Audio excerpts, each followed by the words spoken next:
Okay, so let's look at congressional leadership. So who's in charge in both the House and the Senate?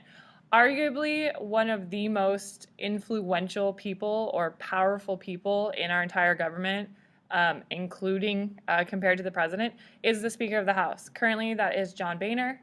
He was elected from the majority party, so that tells us that the Republicans currently control the House.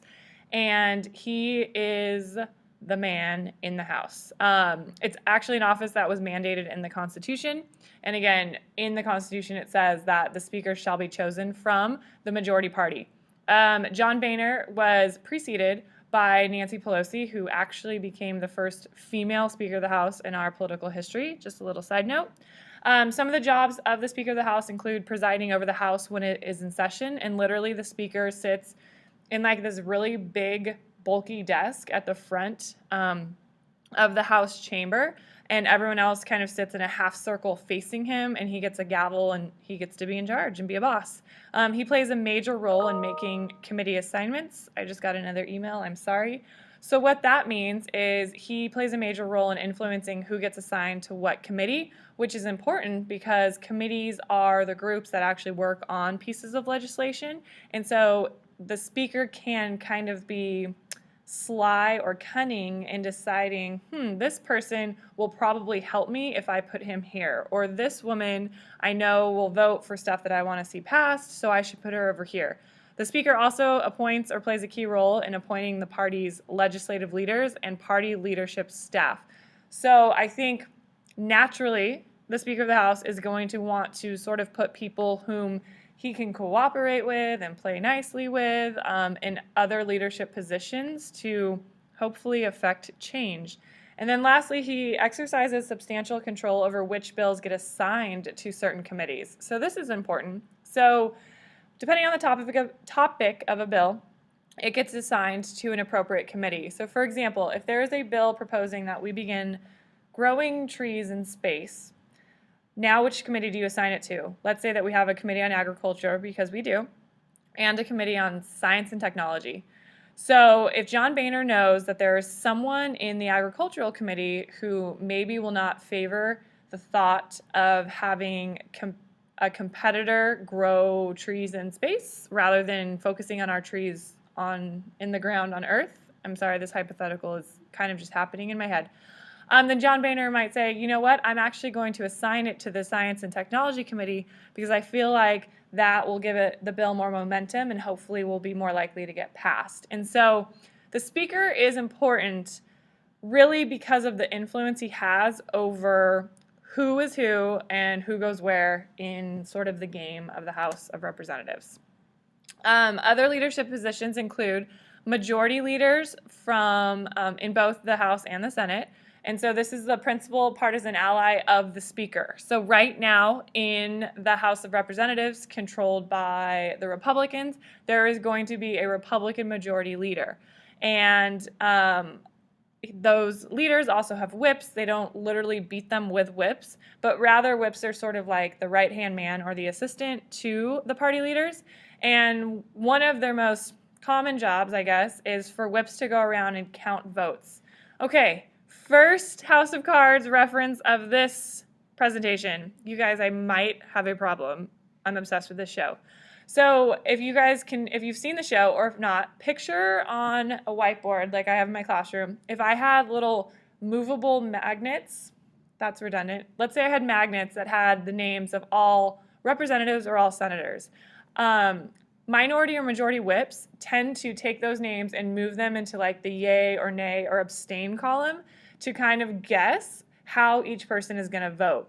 And then right here, the whips are really or can be really influential with waverers, meaning people who are kind of on the fence. And so a majority party leader might send a whip to one of those waverers or unsure folks and say, hey, what can we do for you if you help vote yay on this bill? Can we buy you lunch? Can we appoint you chair of a committee? And so they kind of like work out deals. So whips are really influential with vote counts and waivers. Make sure you know that. All right, to kind of balance out the power, minority parties also get leadership positions. And so this, of course, is the principal leader from the minority party in both the House and the Senate. And yes, the minority leaders also have minority whips. And so if you can kind of picture, and I'm going to do this with my hands, and it's probably awkward because now you can see me. So there's a majority leader, majority whip, minority leader, minority whip, okay, to hopefully kind of keep the balance and represent their prospective parties. In the Senate, on paper, the most powerful person is the president of the Senate, who is, we know, the U.S. vice president. In the Constitution, hopefully we now know that the one job outlined is for the vice president to preside over the Senate. Really, all that means is that the vice president can vote in a tie. Because there's 100 senators, there's always a chance that there could be a tie, 50-50. And so the vice president actually is empowered to be the tie-breaking vote if that situation were to arise. And modern vice presidents have become more active in representing the president's view to senators.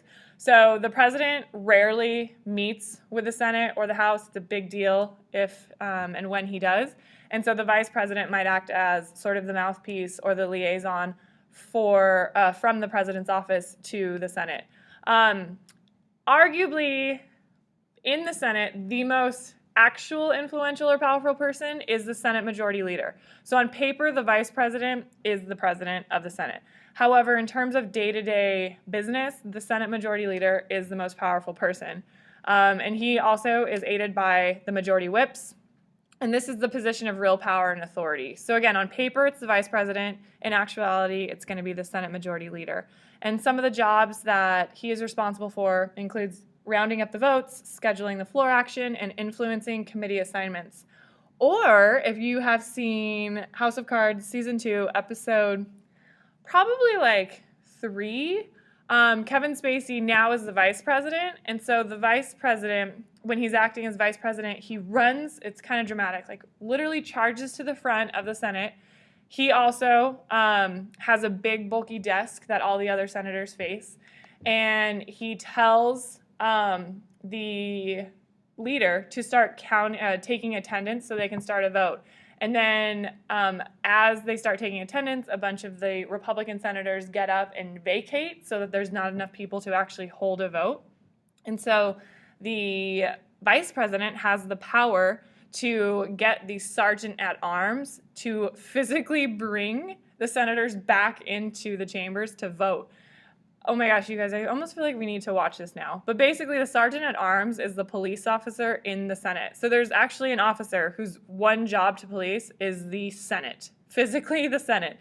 And this goes back actually to the late 18th century because stuff in the Senate used to get gnarly. There used to be fistfights. If you remember, I can't think of his first name, but Sumter beat someone with a cane because he was so upset. There were the famous Abraham Lincoln, Stephen Douglas debates, and they would turn really volatile. And so because of that, there actually is a police officer whose job is to police the Senate. And as recently as 2012, the current sergeant at arms, his last name is Willison. I can't think of his first name. I think it's Daniel. He and his co-workers physically brought Kyle Rove back into the Senate. He was cuffed. They brought him in feet first, like carrying him, and then physically placed him back so that they could have a vote. Gets kind of crazy. Who knew life in the Senate was so exciting? So this is a little side note. What you're looking at here is actually my brother. This is my younger brother, David. And this man right here, from the last slide, I can say, is currently the most powerful, influential man in the Senate. This is Harry Reid. He is the Senate Majority Leader currently in the House. He is from my home state of Nevada. He was Las Vegas, born and bred. And this was, this was a couple years ago. Basically, my brother was a graduate assistant coach for the University of Louisville men's basketball team. And they played in the conference with Georgetown University, which is in Washington, D.C., or just outside. So Harry Reid has always followed my brother because in the basketball world, my brother is kind of a big deal. And when Harry Reid found out that U of L was going to be in town, he actually had some of his staffers contact David, invited David into his office. So this is my brother sitting in this Senate Majority Leader's office, which it probably just looks like, oh, it's two dudes in an old office with like old pictures, old desk, et cetera, et cetera. But this is a big deal. It's very difficult to get into the offices within the Capitol building. You can, of course, take sort of the general tour, but to get to go behind closed doors like this is a rarity. And so I just like showing this picture just because I've yet to meet someone, male, who has also ever met or been personally invited to the Senate Majority Leader's office. So that's my little bragging point.